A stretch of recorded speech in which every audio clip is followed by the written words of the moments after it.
He has over 12 years of experience with a demonstrated history of working in the HR operations and analytics industry. He is skilled in building HR tech solutions, HR analytics domain, insights generation, robotic process automation, and product management. Currently, he is working as a product manager and also conducting research in the field of product management as part of the Doctor in Business Administration program. In today's episode, let's chat with Anand Goud. This is the Guiding Voice podcast series, TGV for a Better Future. This is your host, Naveen Samala, and I'm a fellow IT professional with a lot of passion to learn new things. In every episode, we interact with industry experts, or thought leaders, or academicians, or coaches across the globe to drive some insightful conversations that will help each one of you learn some amazing stuff. In addition to that, we also share a trivia or a fun fact towards the end. And folks, you'll acquire more knowledge by tuning into TGV than any other podcast in this space. So thank you so much for tuning in. Today, we are going to discuss a very important topic, like important leadership lessons that changed a product manager's career journey. Most of us get influenced by our leaders, the supervisors or the managers with whom we worked with. And in some cases, we passively learn from them. And in other cases, we actively learn from them. But there is a lot to learn from the leaders who are already at the top. So let us understand what Anand has learned from his leaders. We are welcoming Anand to be part of TGV's journey in shaping the careers and lives of millions across the globe. Anand, welcome to TGV. Thank you, Naveen, for inviting me today on your podcast channel. It's a pleasure to be here. Thank you. So, pleasure to have you on board. And Anand, let's briefly talk about your career journey and top 3 things that have helped you reach your current position. Okay, sure. So, I would like to start right from my basics, where I learned everything. So, I started my journey as claims associate back in 2009 in ADP Pune, where I was responsible for processing the FSA claims for US employees. Now, fast forward to today, now I'm working as a product manager in Amazon and responsible for building some of the best benefit tech solutions for house employees of Amazon. Now, in this 12 years of journey, I have worn multiple hats, mostly into IC, and I have played roles like senior subject matter expert, senior analyst, data analyst, business analyst, and now currently working as a PM, while basing upon various domains like benefits, HR, payroll, HR analytics. And in this entire 12 plus years of journey, I must say that I have met some of the best leaders who have really helped me to evolve what I am today. And I would also like to, dedicate this podcast to all those leaders who helped me to where I am, helped me to achieve what I have done till today. So yeah, I think though that is a quick a brief about my journey. That actually helped you. Okay, of course there are many things that has worked well, but if I have to name the top 3 ones, then I will definitely go with first is, so what happens, in whatever organizations that I've worked with, they have always invested a lot in learning of their own employees and leaders. And when you start working in such an environment, the first thing that really changes you from an attitude perspective is like you have that learning attitude to evolve from one role to another. And it just comes so naturally because you are in that environment and spending almost years looking at others. So I would say that one thing that really helped me, the first thing is my learning attitude, because I've seen my leaders around me that they never stop learning, no matter where they have or which position they have acquired.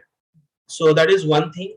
The second thing is like I have always made sure that I'm surrounded by the like-minded people, by participating into various forums, into communities, and that has really helped me because one of the leaders that I work very closely in a community called as Toastmasters, he used to always say that Anand, you're always like those people, like those 5 to 6 people with whom you're surrounded with, and that really made an impact on me because if you really want to become someone, like let's say if I want to become a PM, I think I should definitely surround myself with some good PMs around me.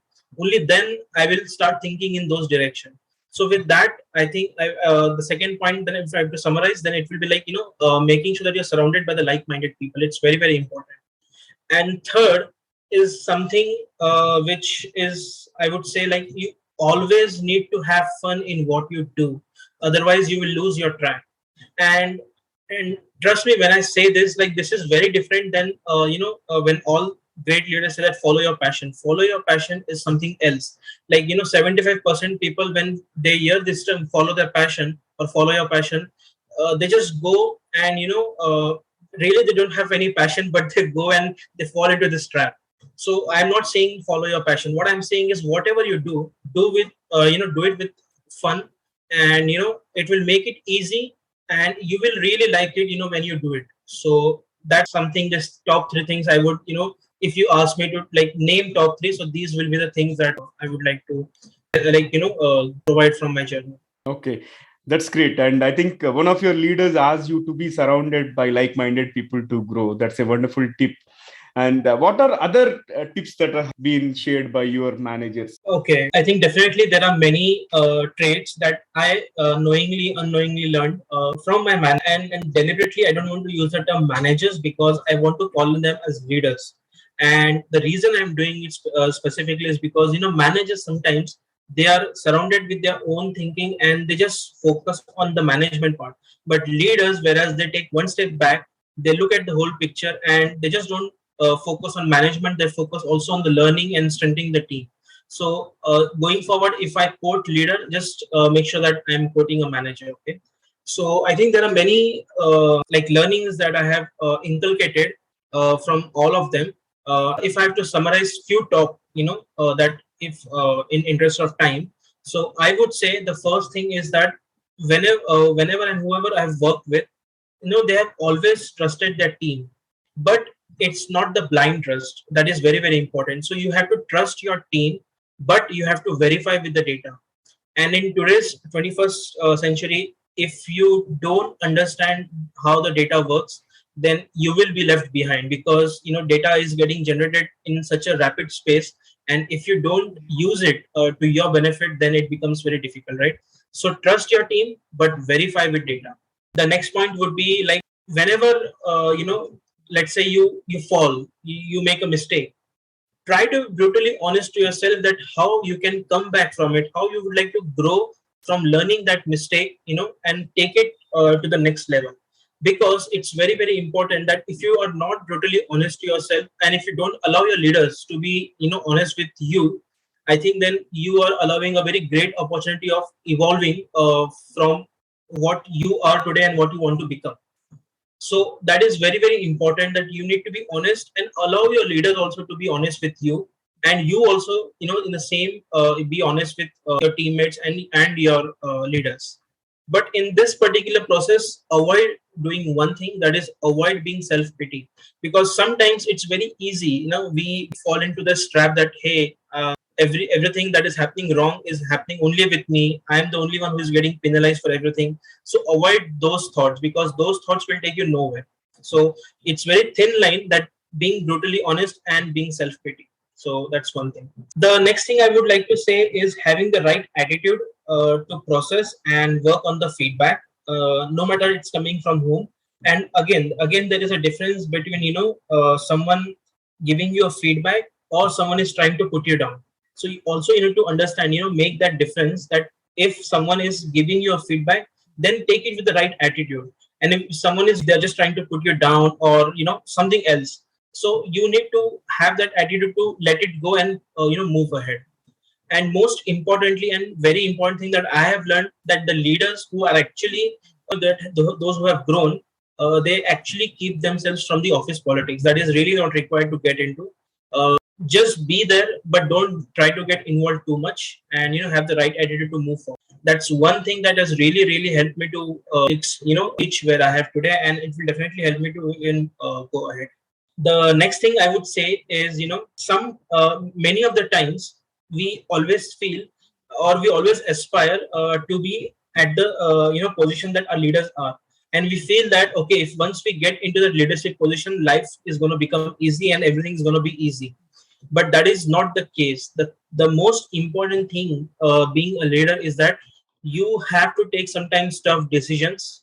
You need to have tough conversations with your supervisors or with your direct reports or your teammates.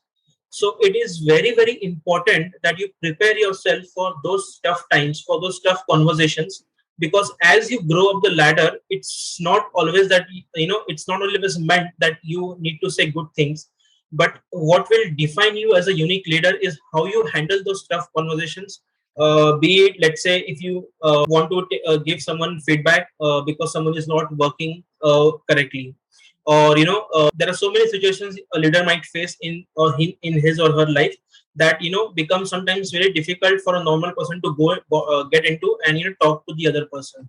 So you have to be tough, and those will only come from the experience or the mistakes that you make and learning from it. So just remember that being tough doesn't mean that you block yourself or you emotionally not allowing yourself to express. What I meant by tough conversations or being a tough leader is making sure that you are not getting affected somewhere down the line because of these tough situations. That's what I meant, and that is very, very important thing. The next thing I would say is genuinely, like in double quoted, listen while having a conversation with your team.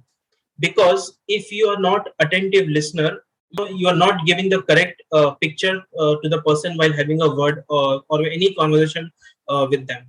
So and trust me, an attentive listener might not be able to provide 100% solutions to a problem, but you will definitely build a long life trust with that person, and that person will be very comfortable to talk to you no matter what that situation is.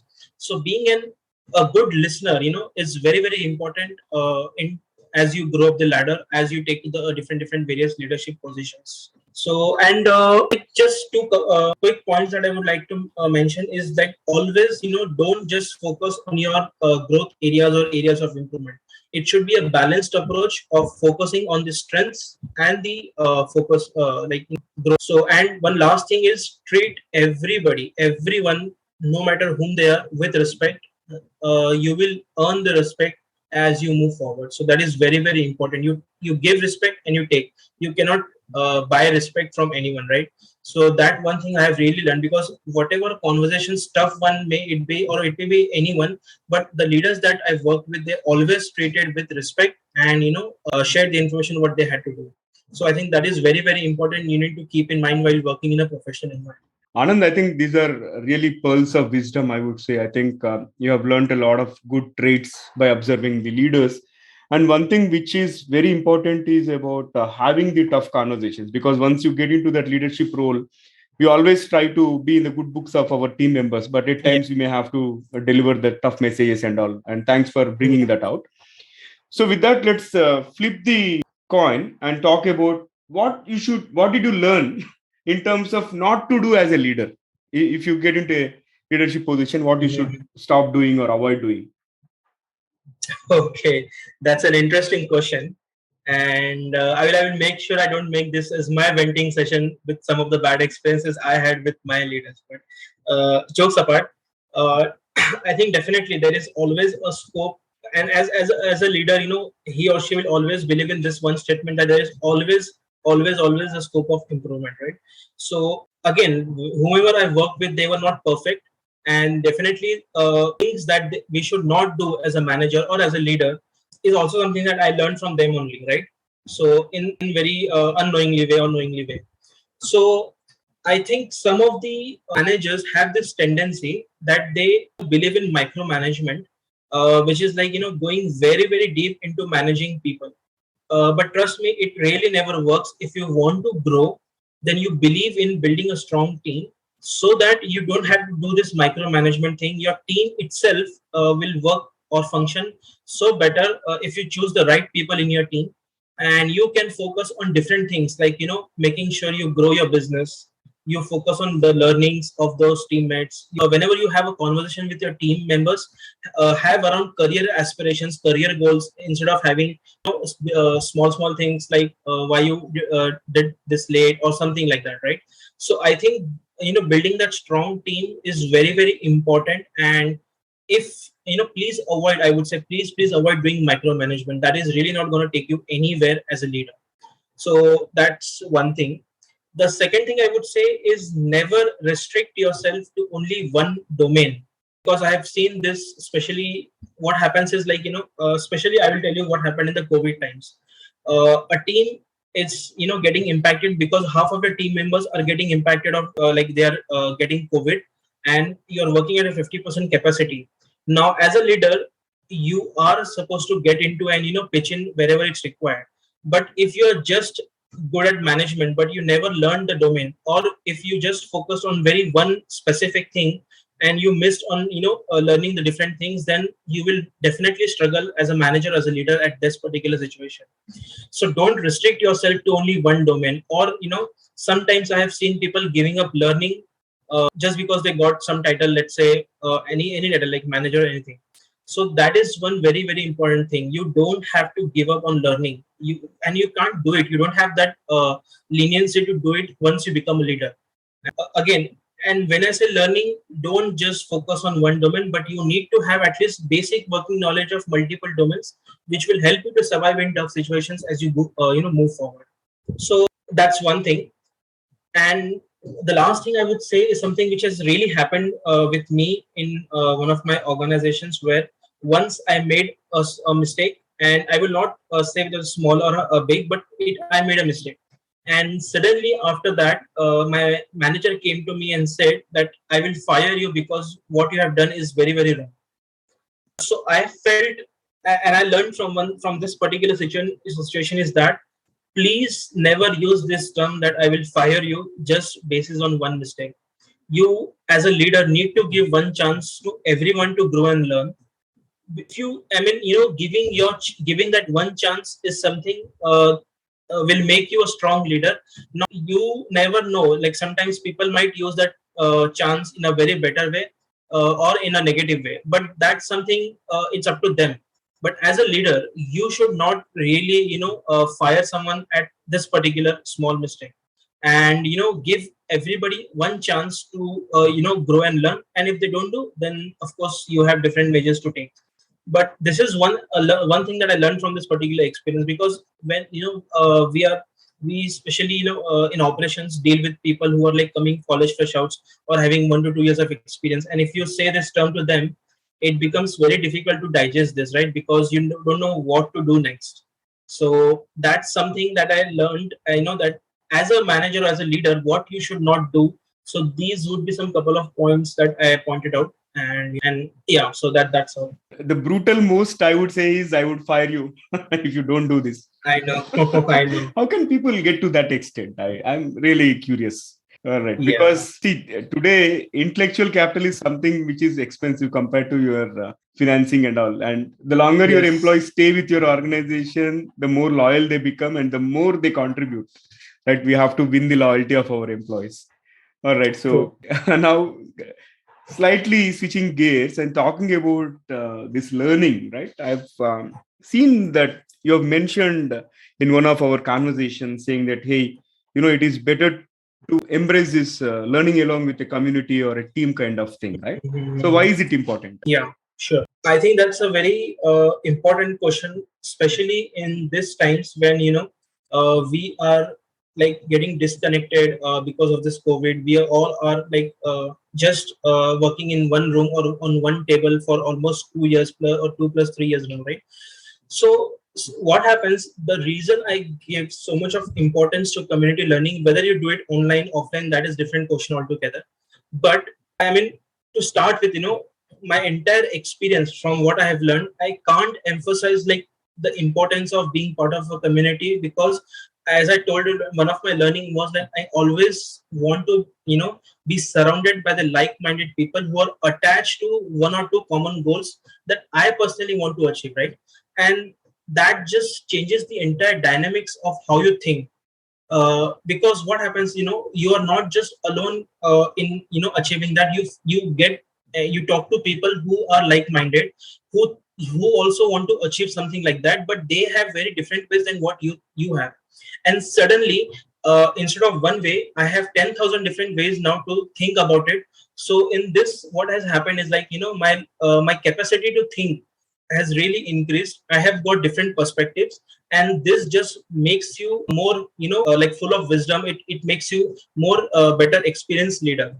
So I will give you one basic example. Okay, I was part of Toastmasters community from where I earned my 2 certifications, but what apart from the certifications, what I learned around while working with leaders, like I used to sit besides people who were like retired CEOs, or they are like working in the startup incubators, or they are some leaders, or they are founders of their own startups. So when you start talking to such people, trust me, your learning just expands what you wanted to learn in, like, let's say 1 year. You're just learning in those one or two conversations, because those people, while they share their wisdom, pulse of wisdom, it's just on a different level.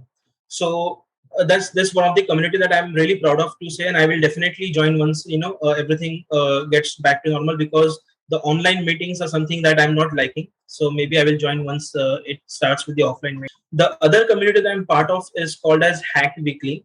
Now this is something I joined when I wanted to learn more about the data science, machine learning concepts, right? And this is formed by one of the like from the industry leader whose name is Witty. So he gathered like-minded people who wanted to educate, ideate in the field of AI and ML. Now, the moment I joined this group, there was literally like 100 plus people who were working on the same domain, and they were working at different levels. So it just helped me to understand, okay, at what level the work is happening in this particular field. And not only that, right, like I got my two certifications done on two different platforms. Because I was part of this community, I got this information much faster as compared to if I was not part of this community. So with community, the information spreads faster, your perspectives become wider, you learn very like the maybe. And again, I would like to also say one thing is, like, community learning is not for, like, everybody. If Because if you are just one way focused person, then maybe community learning is not for you. But if you believe in learning with different perspectives, then I think community learning is like a boon to you, and you will just, I mean, it's up to you how you take the benefit out of it, right? So according to me, I think community learning is the future. And I mean, I cannot emphasize more, because that's where the future is going. Like tomorrow, today, 50% of your good courses like MBAs, like MSCs, are happening online. And when I say online, but you are getting involved in one like community where you are working with different types of people who are at a different stage of career. That's gonna change the way we learn actually as we move forward. And one of the most key parameters in community learning is, like, it's not just about you learning from someone. It is also about you helping others to learn. For example, if I learn in 1 year from the community, then it's my responsibility that I also pass on this information to the person who is coming next to me, or who is coming from a college background, or so whatever the background may be, but I am able to transform that information to them. And then as on that, the cycle continues. So that is the key part of the community. Otherwise, if you just learn and you don't share, you don't help to transform it to different people, then I think the whole purpose of community learning is getting defeated. And I think, and lastly, I would say, like, I think you guys are also managing a very wonderful community which I recently joined, and I just loving it, and I would like to get more involved and get participated into those sessions that gets conducted on a monthly basis. But I think I'm just loving the way TGV community is working. So kudos to you, Naveen and team. But yeah, that's one thing that you're really doing as a great job in terms of community learning. Yeah, thanks for the mention. And I take that opportunity to talk about TED circles with our audience for the very first time. So, folks, I host TED circles meetings every month, typically on a third or fourth Saturday between 6:30 p.m. to 8 p.m. India Standard Time. And TED circles is an initiative by TED conferences wherein anybody can register as a host. And I was able to successfully host 15 sessions without a break. And Wow. it was a great initiative by TED Circles wherein they're asking the hosts to gather like-minded people and run these meetings. Every month they give us a specific topic around which we do a group conversation. It is not a debate kind of thing, but it is a group conversation. Everybody will come together, share what they know about a topic. Likewise, we go around the table and leave with loads of learning once we are done with the meeting. So if you are interested, just drop me a note on LinkedIn or any social media platform. And I'll also emphasize one thing, Anand. When it comes to community learning, there will be healthy competition also. between the among the Yes, yes, members, saying that, absolutely. hey, I crossed the module 3, you are at module 4, or somebody is already done with the assignment. Let me charge up, right? That is one advantage I see, because it reminds me about my school and college days, especially during 10th standard and 11th standard. Yes, We yes, used to yes. do this group study and all, right? And everybody used to do the night outs kind of thing, spending till 2 a.m., 3 a.m. and all, but it was very fruitful, because all we do is split topics, so that you study first 4 chapters and your friend studies next 4 chapters, and you brainstorm and you learn. That way you don't have to go through the entire book and all, right? Wonderful. Yep, yep. So yeah, on that note of this learning and learning through community and all, let's talk about your own upskilling journey, because you are right now pursuing your DBA, right? Which is like Mhm. doctorate in business administration. Is not everybody aspires to get there, right? It's so what has been your motivation, and first of all, how this upskilling has helped you grow in your career? Sure. Okay. Definitely. Like, to be honest about one thing, like this upskilling part, it really didn't work when I was in college. That time I was just only concerned about getting my degree and getting the hell out of my college, because that's sometimes it tends to limit you, or you don't like in colleges sometimes. So I was kind of that particular person, and I didn't believe in upskilling that time. But right after my BSc that I did in 2009, I joined immediately one of the MNCs, right, ADP, which I mentioned earlier. So right from that particular point till today, I think what has really helped me is upskilling, and I will give certain examples as I move ahead. And to start with, actually, very basic thing, right? Like great leaders, would you call great leaders? So great leaders are someone those who believe that learning is not a destination, but it's a never-ending journey. In order to become a great leader, I also believe this particular thing.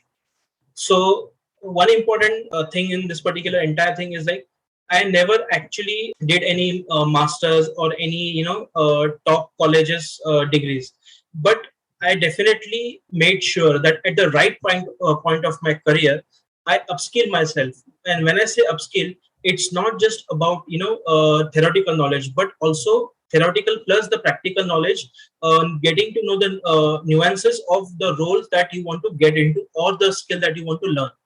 And again, coming back to same point, like I learned many of the skills from the community again.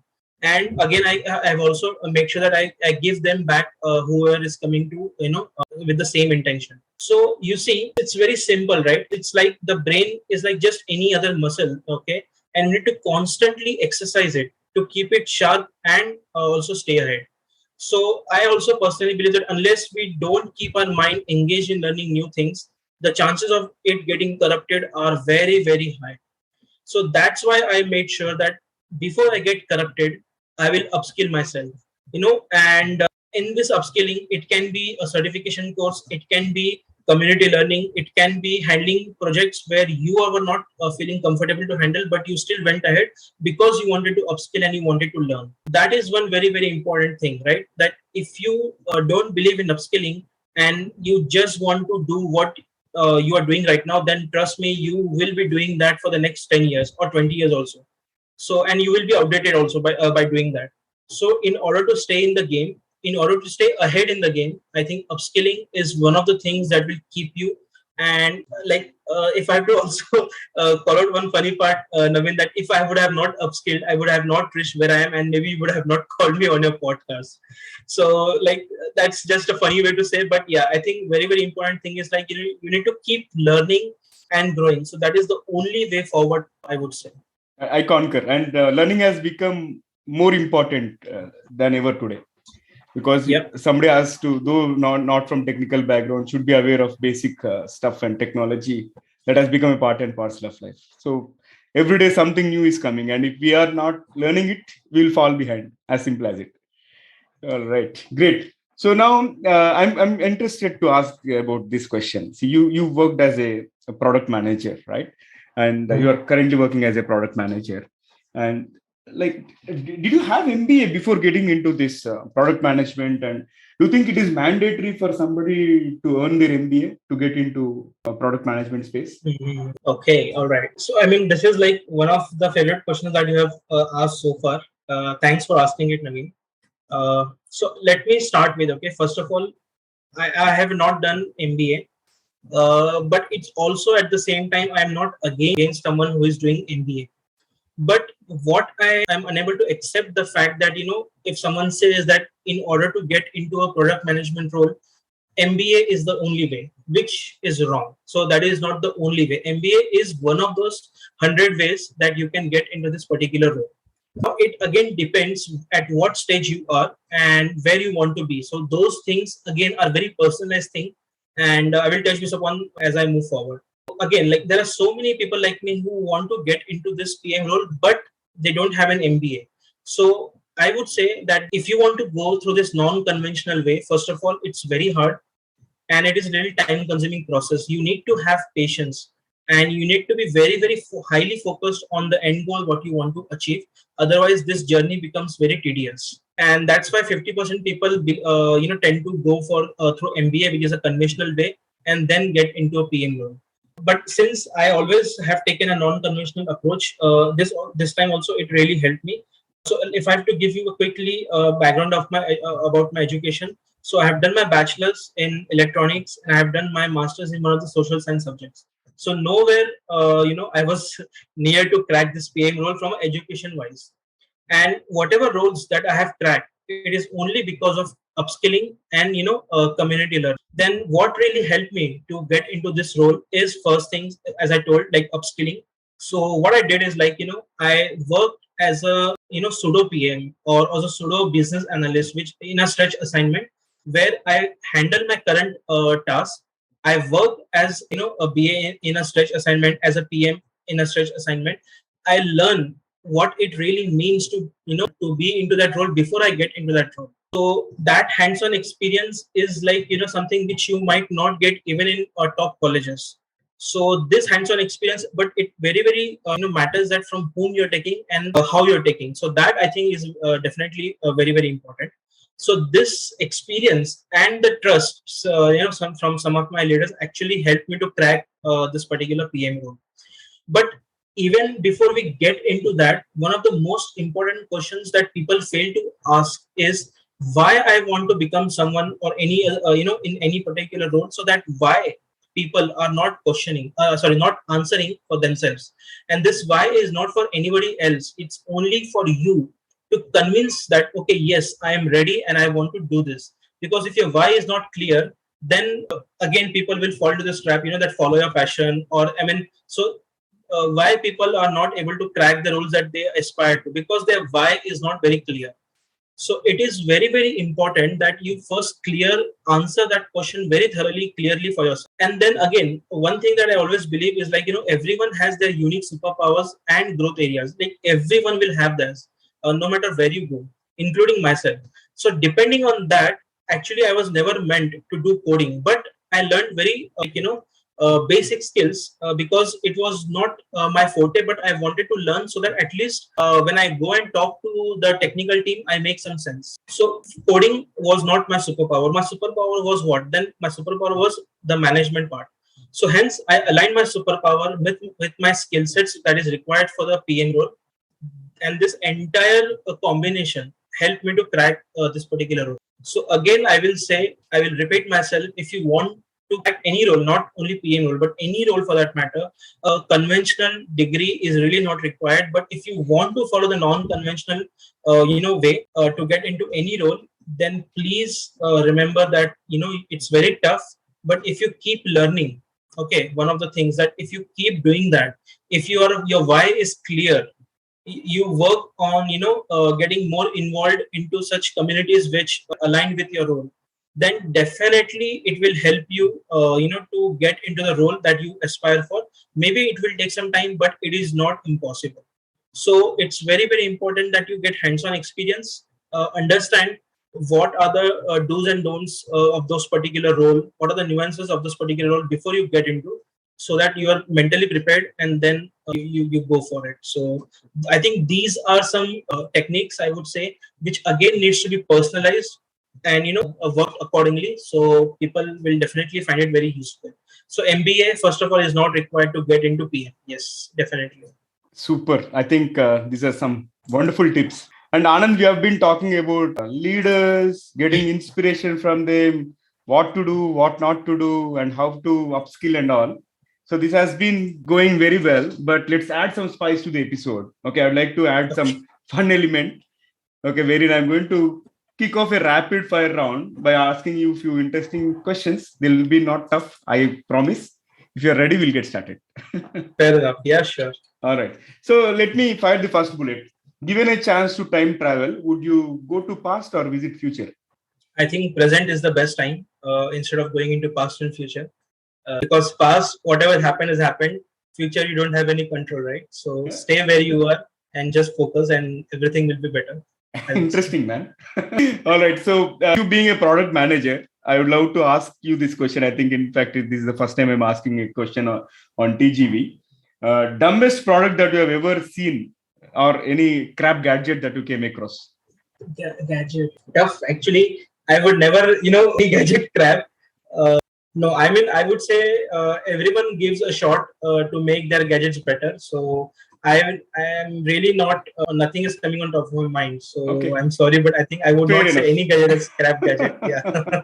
Fair enough. So, what is one random skill that you would like to learn? Definitely would love to learn guitar. That's one of my pending things that I would like to do. Planning to do it this year. So let's see how it goes. Okay, wonderful. All the best. And let me Thank move you. on and ask you, what is the funniest moment in your life so far?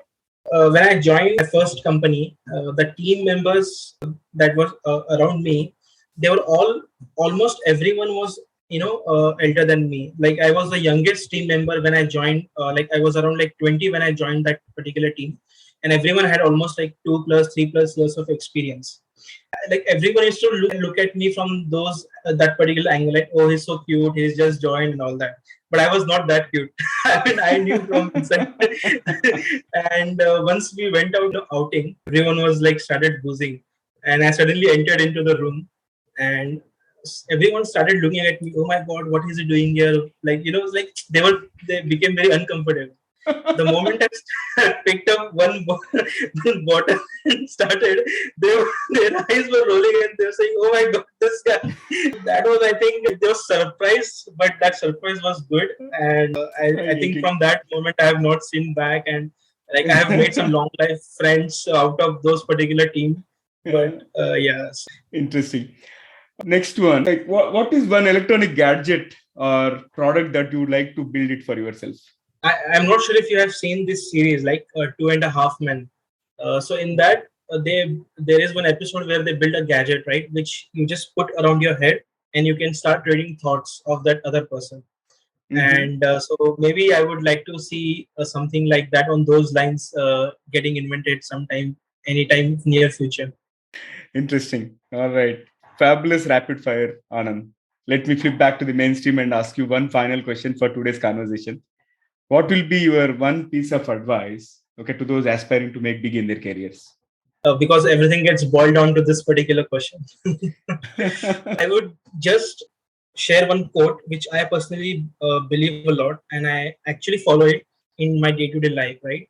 So it was, I don't know who has actually said, but on Google it says it is said by Rumi, one of the great philosophers. So he has said that what you seek is seeking you.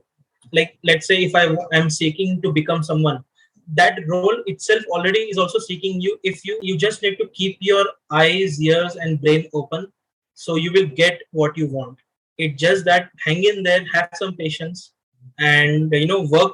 I mean, focus on your work. The rest everything will all accordingly the way you want. So what you seek is seeking you. Remember that always. Thank you. Awesome. What you seek is seeking you. Wow. I think this goes by the law of attraction as well, right? Yeah, kind of. Awesome. So, Anand, this has been a fabulous conversation, and I loved every bit of the episode today. Thank you so much for joining me and sharing your insights with our audience. Thanks again for being part of TGV's journey in shaping the careers and lives of millions across the globe. Thank you. Thanks, Namin, for inviting me. It was really great talking to you. And I also loved every bit of this conversation. All right. Pleasure hosting you.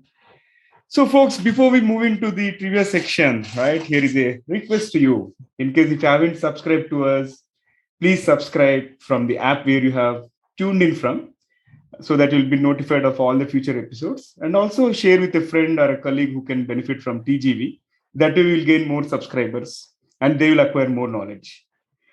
And in addition to that, I would also love to hear your insights or comments on the topics that we have discussed today, in terms of what have you learned from your leaders, you learned not to do from your leaders, so on and so forth. I would really love to look forward to your comments, because it will be amazing to see your responses. And I'm going to share those responses in future episodes as well. All right, now let's cruise into the trivia section. So, folks, today's trivia is about Adobe. And the name Adobe, what is the secret behind the name Adobe? It is the name of the river, Adobe Creek. Okay, that was something which motivated the founder, Jan Warnock. Okay, he's one of the co-founders. And he had this, his house was right adjacent to river Adobe Creek. That's why he picked Adobe as the name of the company. So likewise, everybody has their own reasons, okay, to name of the companies and all. Likewise, in case if you have come across any interesting name of a company or a product, again, just shoot us an email or comment it from wherever you find us. Comment on the social media platforms or wherever you find us. All right, so that's all for today. Thank you so much for tuning in. This is your host Naveen Samala, a fellow IT professional and a passionate learner who is on a mission to shape the careers and lives of millions across the globe. Until next time, bye bye.